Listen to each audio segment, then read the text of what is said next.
religion. I was sent this earlier actually by someone I know that writes for a Jewish newspaper here in Manchester, Jewish Telegraph.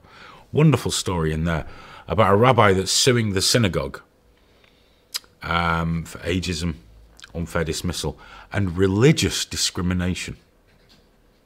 Apparently, not only can they not afford his wages, even though they haven't allegedly increased his wages according to his contract, they also say he's too religious.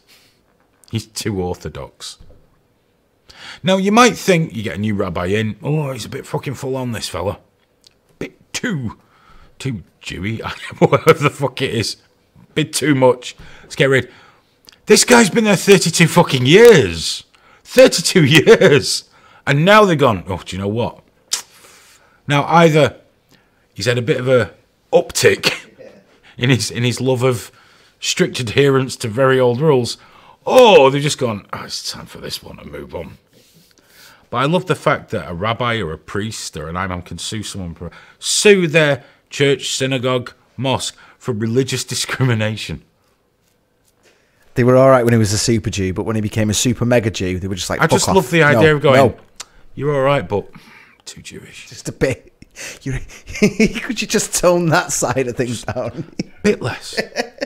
Sir, this is a I synagogue. don't know whether the synagogue is Reform or Orthodox. I actually genuinely don't know.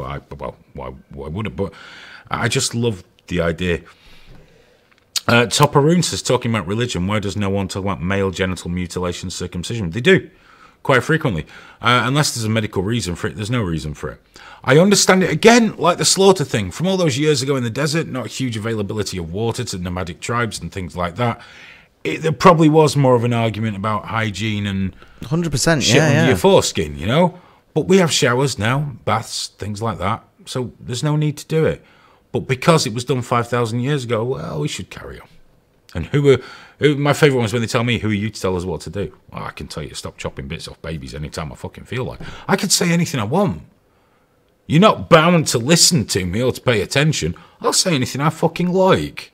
If you don't like it, that's on you. You know, that's on you. So no, I don't agree with it. Any more than I agree with female genital mutilation. You know, how could you? Female circumcision. Whoever goes, do you know what? It's all right. Now that one's even creepier. I know you're not supposed to say which one's worse because it's all mutilation of babies. That one doesn't even have a hygiene reason. That was just to deprive women of any pleasure from sex. So that's even that little bit creepier. You know, if there are indeed levels of creepiness associated with mutilating children, that's even worse. And then you got those ones in Africa that to cure curses like to go and find an albino and cut the limbs off and use them for foods and stuff, you know, to cure you. But apparently the magic is stronger if they suffer more while you're doing it. Many cultures have very unusual ways of dealing with people. I don't like any of them. I don't think there's any need for any of it. If you've got a medical reason to have your foreskin whipped off, fine. If you're of an age where you can decide these things, you know, if you're allowed to get, I was going to say earrings, but I saw a baby with fucking pierced ears the other day. I don't know where the fuck that came from. But, you know, if you're of an age where you can get tattoos and you have your tongue split, then if you want to get your foreskin removed, fucking go for it. Religious reasons or anything else, you do whatever the fuck you like.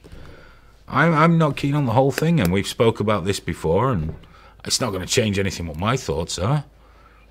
I just don't see that there's a need for it now. I don't see the reasoning behind it.